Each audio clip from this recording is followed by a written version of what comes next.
also remember that he met with a grisly end, which I won't ruin for you if you haven't seen that video, but I'll make sure it pops up here and I'll link it down in the description too. So let's move on to Edward the Third, and I don't know about you, but he totally reminds me of Pai Mei. Do you know, in Kill Bill, her sensei teacher? You can picture him flicking his beard to one side. At least I can. So what can we learn about Edward the Third? So, Edward the Third lived from the 12th of November 1312 to the 21st of June 1377, and he reigned from the 25th of January 1327 till the 21st of June 1377.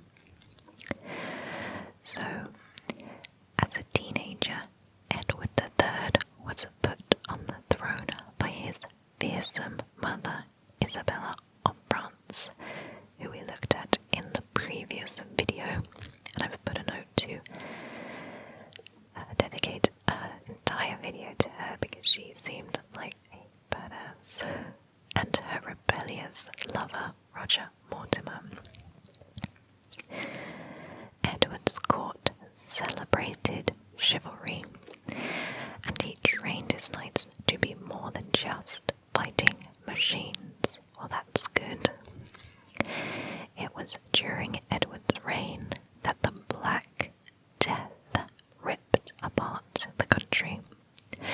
In spite of this, Edward III would be remembered as a great king for centuries afterwards. Well, thank goodness we've had a long stretch of bad kings. So, Edward III was a chivalrous king who founded the Order of the Garter. Not 100% sure on what this is. Hopefully we will look and it will tell us what that is in a minute.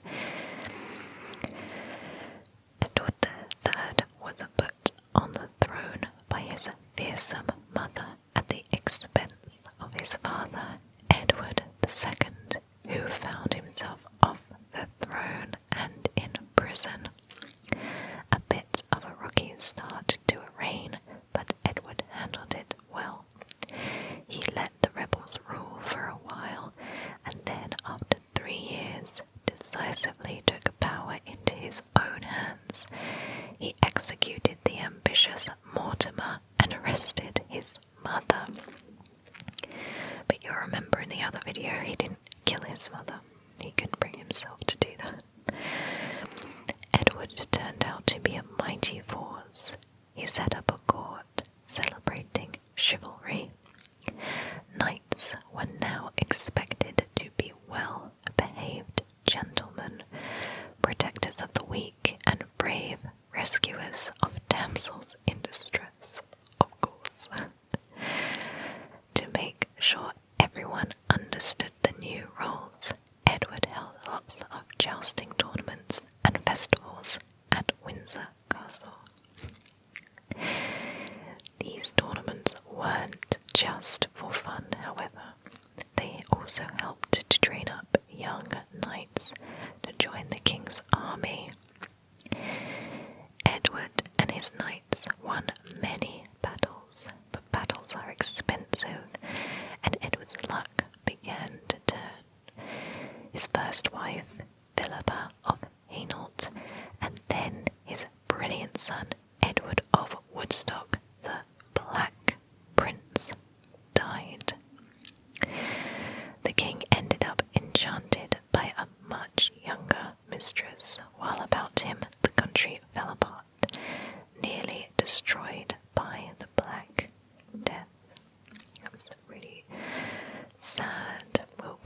reign lasted 50 years, and while it wasn't all a bed of roses, he was remembered as a great king for many centuries afterwards. So, military might. As his mother had been a French princess, and his uncle, the King of France, had died without an heir, Edward III tried to claim that he should be the new ruler of France. Helped by his brave son, the Black Prince, Edward won big victories at the battles of Crécy and Poitiers, and the conquest of Calais. This was largely thanks to the skills of the English longbowmen. You know what a longbow is? It's the big bow and arrow, it's almost like as tall as a man, and it can shoot really huge, really powerful arrows from it, and they are super hard to pull back. The bowstring, my terminology is not great, I'm sorry, but I went to a historic castle, well, I'd say more like a Tudor stately home once, and they had like a reenactment thing there, and we could shoot the bows from the arrows. And the guy was telling us that you basically trained from a little kid in order to build up the muscle to pull these bowstrings on these long bows. And it was just so fascinating to learn. I couldn't do it. I was so rubbish because my upper body strength is just non-existent. So anyway, Edward didn't quite win France though. In fact, these battles were just the beginning of a war that would turn out to be over a century long.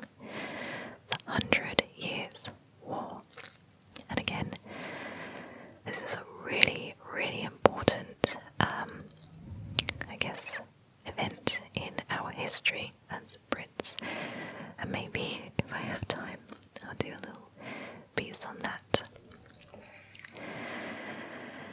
So, royal romance. Edward III's mother set him up with a girl called Philippa of Hainault. Edward and Philippa fell in love, and they had 12 children. Wow! They were very busy. But after Philippa's death, the king fell for his late wife's lady-in-waiting, a young woman called Alice Ferrers. Edward's adoration of young Alice was a bit embarrassing, however. He gave her lots of gifts and lands, presents which didn't impress the rest of the court, I can imagine. I wonder what Alice's take on it was, whether or not she welcomed Edward's admiration, or whether or not she was just like, leave me alone. Crowning achievement. Edward III really liked the idea of King Arthur's legendary round table of knights, so he set up his own group of 26 especially noble knights, which was called the Order of the Garter. Legend has it that its name came about when the king was at a ball and noticed a lady had dropped her garter, which was a piece of underwear tied around a lady's leg to hold up her stockings. The gallant Edward picked up the garter and tied it around his own leg, so the lady wouldn't be embarrassed at having to pick up her own stray underwear. I don't know, I would be more embarrassed if some random dude was wearing my underwear. Alright, so the Order of the Garter actually still exists, and now it has female members as well as male. Queen Elizabeth II, which is today's monarch, is today's head of the Order of the Garter. I wonder what they do. We will definitely need to come back to that. So let's look at Philippa of Hainault. Philippa of Hainault, born 1310 or 1315 to 1369, she was known as Queen Philippa. Philippa was a gentle and popular queen, well loved by English people and her husband Edward III. Her greatest moment may have been persuading her husband to spare the lives of the burghers of Calais. Edward III had laid siege to the city. Its starving citizens had eventually been forced to surrender. The English king agreed to release the city if 6 of his leaders would sacrifice themselves, walking out of the city with nooses around their necks. Ooh. 6 brave men, the burghers, offered themselves up, but Queen Philippa used her influence over her husband to save their lives. Wow, that's grim. Just imagine being one of those 6 men. Good for you, Philippa. Good for you. And this is Philippa here. You can't really see her face. I don't know if you can zoom up on this. No. This is a Philippa painting by Benjamin West. The Battle of Neville's Cross. Okay, so that's his wife. Let's look at his son. So his son, Edward of Woodstock, also known as the Black Prince, was born in 1330 and died in 1376. And you remember that all firstborn princes were called the Prince of Wales from now on. So Edward was the eldest son of Edward III and showed great military skill from an early age. He was only 16 when he helped to defeat the French at the Battle of Crecy. I'm sorry if I'm pronouncing any of these wrong. One of the starting points of the 100 Years' War. Being a superstar warrior kept Prince Edward busy throughout his youth, and he didn't get married until 1361, when he wed Joan, the fair maiden of Kent. I've heard of this lady before. We'll click on her in a sec. They had 2 sons, the second of whom would go on to be Richard II. Family life didn't keep the prince from his battles, however. The name the Black Prince came after his death and was probably a reference to his black armour rather than his black heart. There's another painting here by Benjamin West. So let's look at Joan, the fair maiden of Kent. So she was born in 1328 and she died in 1385. And she was the Countess of Kent. So Joan was the granddaughter of Edward I, Longshanks, you remember from last time, who had a rather complicated love life. Not Edward, Joan. She was married first to 2 men at the same time. Oh my goodness. Oh, she's going on the list for sure. And then later to Edward of Woodstock, the Black Prince. Her son Richard found himself on the throne at the age of 10 as Richard II. Sadly, however, he grew up to be rather unkind, and when he sentenced Joan's other son and his half-brother Edward of Angleterre to death, Joan exhausted herself, possibly bringing on her premature death, pleading for his mercy. Oh dear, Richard doesn't sound like a nice person whatsoever. He comes next. Alright, so that's Philippa and Edward. Wife, son. And we need to look at the Order of the Garter in another video. It's all very interesting. So let's look at the painting. So like we said, well, like I said, he totally looks like Pai Mei, with his white hair and his white beard, and he actually looks like he's got red eyes, but I'm sure they're just hazel. He wears this super crown, which reminds me of, some elven. He looks quite elvish, in my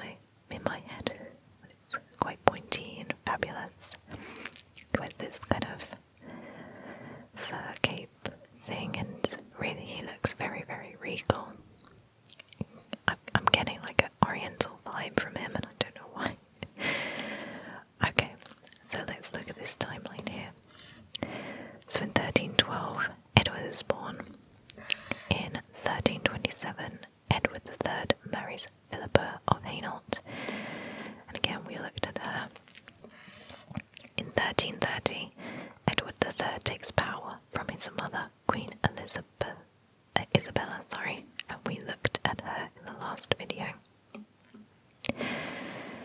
In 1337, the start of the 100 Years' War.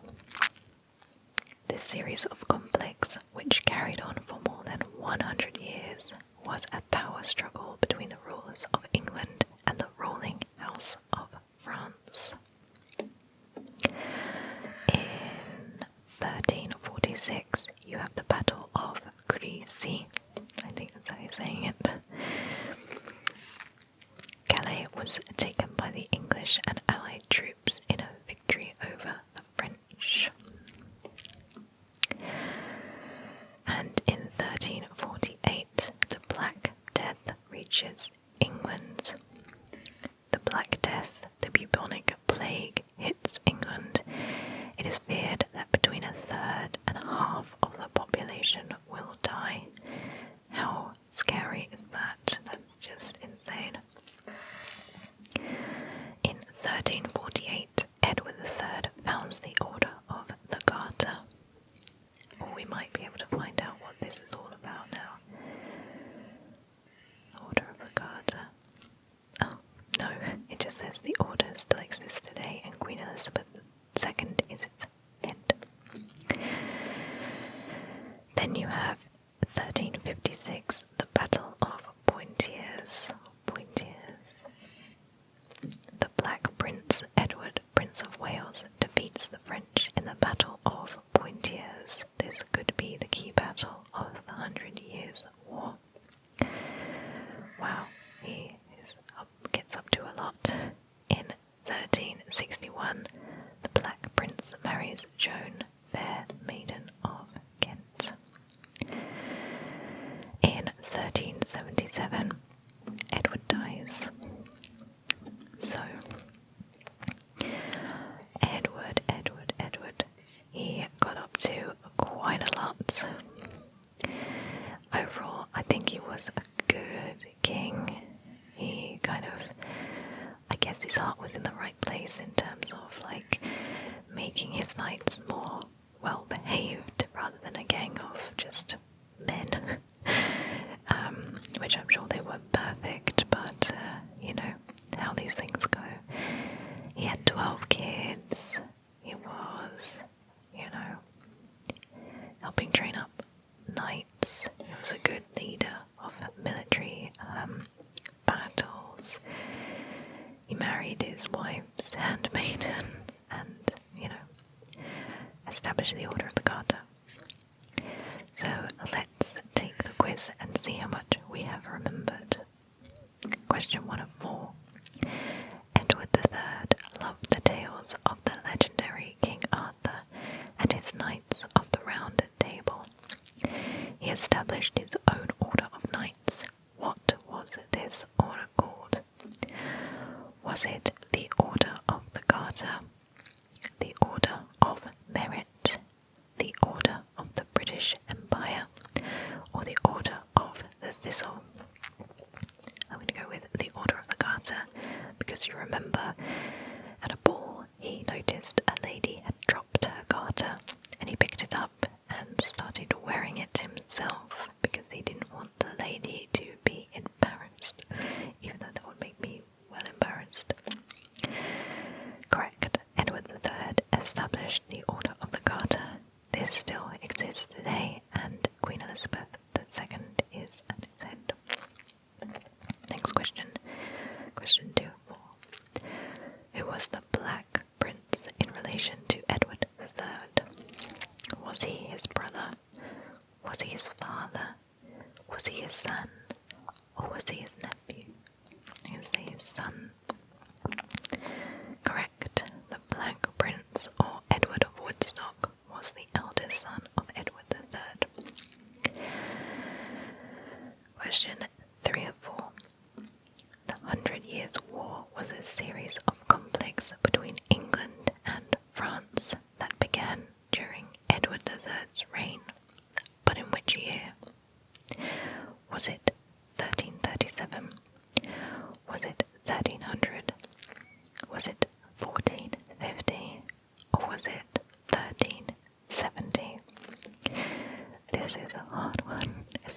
when dates aren't so good for me in my head. So we're going to cheat a little bit. I'm going to say...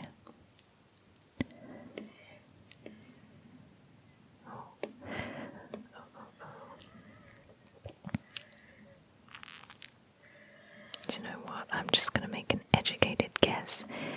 Let's do process of elimination. I'm going to rule out 1370 because that's when he's died. I mean, it could be 1370. I'm going to rule out 1450 because that takes place beyond our timeline. I'm going to rule out 1300 because that takes place before our timeline. And so it's either 1337 or 1370. I'm not going to choose 1337 because maybe that's a bit too early. I don't know. So I'm going to do 1370. Oh, it was 1337. The 100 Years' War began in 1337. Alright, we need to remember that one. In 1348, oh sorry, this is question 4 of 4. In 1348, between a third and a half of the British population was wiped out by which disease? Was it influenza, tuberculosis, the Black Death, or cholera? I'm going to go for the Black Death. That's correct. 1348, the Black Death or bubonic plague reached England with catastrophic results. So interesting part of history because it wiped out so many people. It totally transformed England's hierarchical system because there was just nobody left to kind of look over the lands, work the lands, and so on and so forth. So that would be a really good one to look at in another video. So here we leave Edward III with his lovely white beard and strange red eyes. And like I said, he seemed to be pretty much an okay kind of ruler. Much better than his dad, at least. So that's Edward III, and next video we are going to be looking at this very serious chap here, Richard II. So, thank you so much for listening, guys. I hope you found this to be relaxing as well as informative. And I look forward to seeing you